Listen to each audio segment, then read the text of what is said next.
You're listening to Popstar Conversations, taking you inside with your favorite musical artists. Today, Chuck and I are sitting here with one of the original rockers, Gene Simmons of Kiss. Gene, welcome to the show. Gene, thanks so much for being here today. Is this album Monster a modern-day Kiss record? Monster is a 21st century record. It's Kiss in the 21st century, but more connected to the heart and soul. The first three records were four guys who didn't look around and see what other bands were doing, who didn't ask anybody's permission to do anything. We wrote our own songs and recorded them in the studio. And Monster is like that. Four guys with Eric and Tommy who revitalized the band, and they've both been in the band for anywhere from 10 to 20 years. Eric, almost burped. Eric has been with us almost 20 years, and Tommy's about 12 or 13. And it's really important when you have all the money you could imagine and played all the places and millions of people, and you have everything you ever wanted. It's good to see somebody come into the team who can't believe it all, because through their eyes you see how much of a blessing this is, how important it is, because above and beyond the money, there's a magic thing that happens, that electricity with the fans and the band. So I can buy jewelry stores and all the gold in China if I wanted to, but I never wear jewelry and stuff. You try to just be aware. You have enough to eat, you have anything you want. We travel in a nice big G4 jet. Everything is there that we want. We have our own chef, all that stuff. But when you get up on stage, approach it like a working man. Show up on time, do the job, sweat real honest sweat, and do the work. And that's good. I don't remember what the question was, but I wanted to answer this answer. That when we announce ourselves on stage with "You wanted the best, you got the best, the hottest band in the world," that those words mean something. It's like an oath. It means something because when I was a fan, I was disappointed so many times by bands that I couldn't wait to see live. And live, they were shit.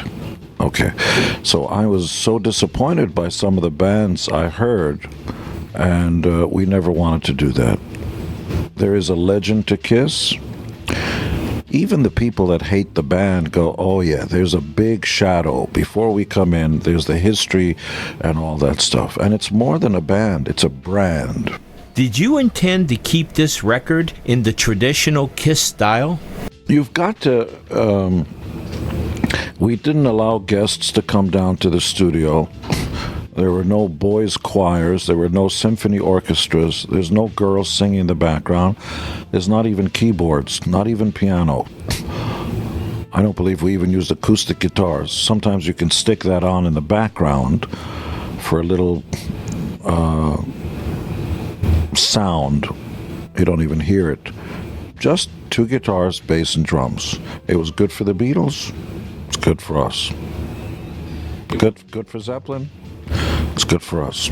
Was this album a tribute to the musicians that inspired Kiss? That's a good question. It was not planned, but there are. I mean, it's a Kiss record, so they all connect. But you can hear the music that we looked up to, mostly English bands. I wrote a song called "Eat Your Heart Out." The track came in fully done. Tommy, Eric, and I demoed it, and then we just redid it with the band, slight different variation, and we started singing the backgrounds live in the studio. Paul, Tommy, myself, and Eric, and everybody sings in the band, so we all took different harmony parts. One of the harmonies was an octave, and before you start singing the harmony parts, you have to sing it live so that you can tell which one should get closer to the mic and which one should get back. And when we heard it back, the tape was rolling, because we used tape. The tape was rolling, and we said, why not stick that a cappella at the beginning of the song? And it just happened. So you hear it, eat your heart out. And then when we heard it back, we thought, gee, this has a kind of a humble pie flavor. Like 30 days in the hole. You know, the thing that they do. And it's an apropos finger pointing, if you will, because that stuff still works. That stuff, that 70s English thing, late 60s, 70s, still continues to rule the world. I mean, if Zeppelin got together now, it would be the biggest band of all time. There's a song in this album, I'm a Freak. Were you referring to your fans? I'm a Freak, which Paul brought in towards the end of it. The history of that was that he and Lady Gaga had spoken, and she wanted to sing the verse with him. And the schedules didn't work, and the fans probably wouldn't understand it. It would be the outside track. So it didn't happen. And then he and I started to sing the verses together. I sang one of the verses, he sang another. And then I just turned to him and I said, you know, this is too complex, because the song title and the lyrics is I'm a Freak. So you really need one voice to talk about it, because when you have a lot of people, then it's I'm a freak and I'm also a freak and this is a freak. Then that song came in towards the end, and it's probably the outside song, less of a song that feels like the album song, but you know, it's still Kiss. But in a very real way, Kiss has always marched to the beat of our own drummer. We had a decidedly different point of view about a band. When we first started out, bands were boring. You got up, you played your guitar, and that was about it. The English bands were the only ones doing exciting things. And we decided to take it to the next step. You get up on stage, it's holy ground, it's electric church. Do something when you're up there. Superman goes to work, he wears a suit and tie as Clark Kent. But when it's time to be Superman, he looks spectacular. Clark Kent could do the same thing, but it wouldn't be as cool. You need the cape. You need to fly through the air. And I do. So it is necessary to enhance the production of the shows. You want some stuff. You want cool things, and it didn't begin with us. It began with Jerry Lee Lewis playing piano with his feet, and it began with Little Richard jumping on top of his piano. It began with Chuck Berry, who started doing duck walks, and Elvis, who did, you know, the weird Elvis body things. People are bringing their eyes as well as their ears. It's not enough to sing into the microphone and say, here's my next song. Not for Kiss. You have to give them show. And you know, and the black artists understood this. There was a guy named Screamin' Jay Hawkins. I'll put a spell on you. Well, the show began with him in a coffin. There was fog, and he wore makeup, and he got out like a voodoo doctor. That was cool. Creedence Clearwater covered I Put a Spell on You, but it was just a song. Screamin' Jay Hawkins, that was a show. Screamin' Jay Hawkins was there before the crazy world of Arthur Brown. The song, The Devil Is Me, what inspired you to write that song? The Devil Is Me started off, I wrote a track. I was in Canada then. So I took a local drummer into the studio, a jazz drummer, and I had to tell him how to just play straight ahead. And I played the guitars and the bass myself because I heard that track in my voice. So I heard this kind of approach, but I didn't have a lyric. And then I finished it, came into the studio, and the band worked it up. We did it almost the same as my demo, but the lyric was different. And I wrote a lyric, I'm trying to remember. And Paul came back and said, I don't think this lyric fits the song because the feel of it feels big and dark, and the lyric feels lighter than the track. Why don't you write another, you know, sort of God of Thunder kind of song, lyrically? And I didn't understand what he meant. And he said, here's what I mean. So he wrote wrote a few lines. The Lord's decree, the devil is me. And I said, yeah, devil, devil. You know, we always write songs about devils. I don't know if I want to do another one. But he wrote out the lyric. And the lyric actually was interesting because we always think of the devil, hell, and some supernatural thing. But how about if the choice of evil is yours, and maybe the devil is me? Maybe I'm the guy that does evil isn't some guy with horns. It could be me, it could be you. And I thought that was a unique kind of, don't look for an excuse why the world is full of shit. Maybe you're the one that's doing it. Maybe not a guy with horns. Why is it that having sexual content in your music still so important? But it's also part of what it is that we do. You know, if you take a look at some of the heavy bands, whether it's Zeppelin or Whole Lot of Love is not about anything else except there's a lot of it. Love is not the word. There's a whole lot of ass. And part and parcel of this form is, see, Kiss will never become straight-on metal lyrically. It just can't.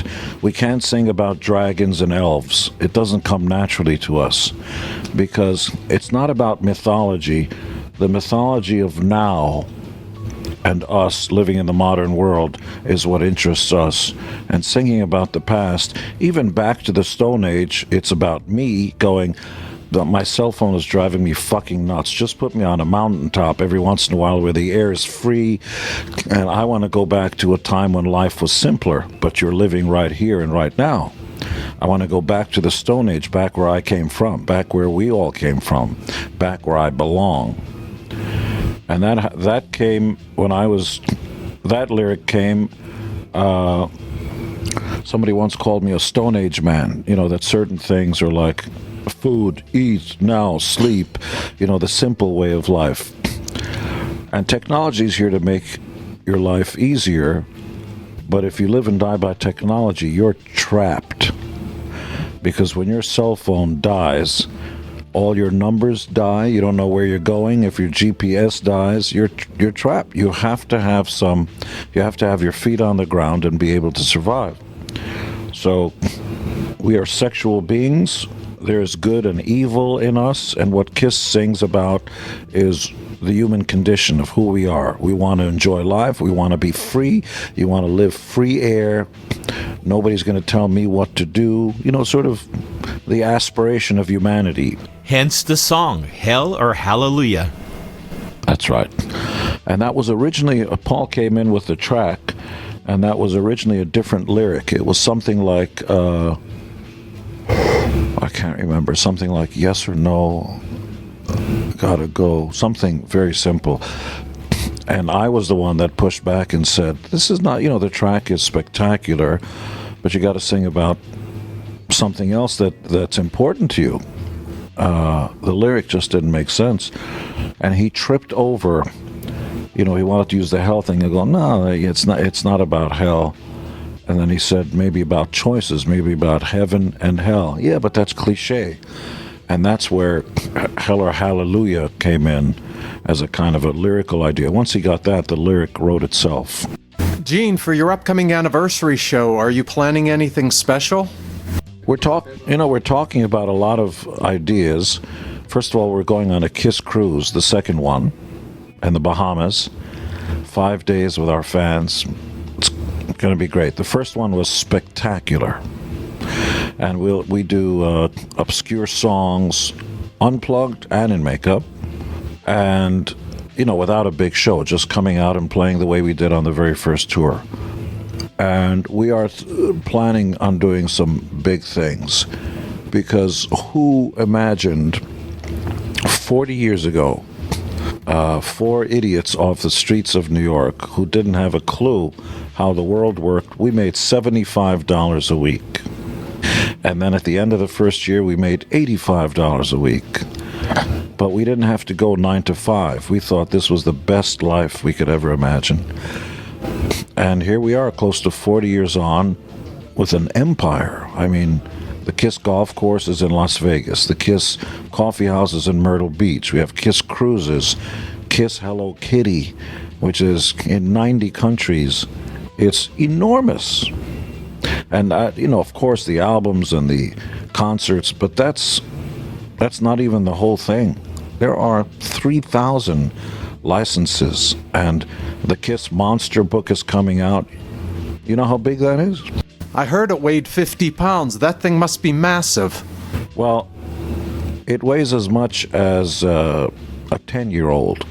And if you open it up, it's 5 feet wide. 2.5 feet wide. Open it up to see the pages, 5 feet. I'm 6'2". It's up to here. So it comes with its own stand. So it's a real art book. And Kissology number 4 is coming. That's going to be 10 hours long. The first 3 Kissologies sold 20 times platinum just in America. So there are new Kiss comics and new... I'm just making a deal now for Kiss limos, the Kiss limousine service in Las Vegas, where the drivers will wear Kiss makeup. There'll be women, and on the outside there'll be artwork and stuff. In other words, nothing I ever imagined it would be. It's becoming anything and everything. And at the Kiss Golf Course, there's the Kiss Wedding Chapel. You can get a Kiss wedding where there's a 3-foot-tall man in Kiss makeup who says, "Repeat after me. I was made for loving you." Then you say that. "And you were made for loving me." And it's legal. You get your marriage license. And a nudist colony came in and rented out the whole place, and they had naked golf at the Kiss Golf Course. They put on makeup, and they were naked, and they played golf. And they have dog weddings at the golf course. It's nuts. But we have such a great time. And part of our history is also how proud we are of the bands who we picked to go out on their first tours. Motley is one of them. They're doing great. You should see this show. They're doing great. They came a long, long way. They'll go on right before us. Bon Jovi, AC/DC, Rush, Cheap Trick, Judas Priest, Iron Maiden, you name it, we took them on their first tour, either outside of their own country or inside of the country. Just, the list is too long to mention. And maybe that says something about us, not just me, is that besides being in a band, we also like to go see other bands. And like mothers, when they see a baby, you want to pick up the baby and hold it and give it a chance to live. That's what we like doing with new bands. Always give them a chance to survive. Gene, before we wrap this up, I have to ask you, after all those years of you and Shannon being together, why did you finally get married? Shannon has been with me for 28 years. This month it's going to be 29. And she put up with my crap. In other words, girls. Not 1, not 10, not 100, thousands. For 28 years. And she raised 2 great kids. They're really fantastic. Sophie has her own place called Sophie's Place in Vancouver, which treats 10,000 abused kids every year. This is a huge facility, and Sophie raises the money all by herself. She's 20 now.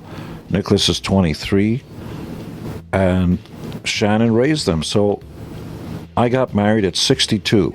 That's when men grow up. Before then, I couldn't do it.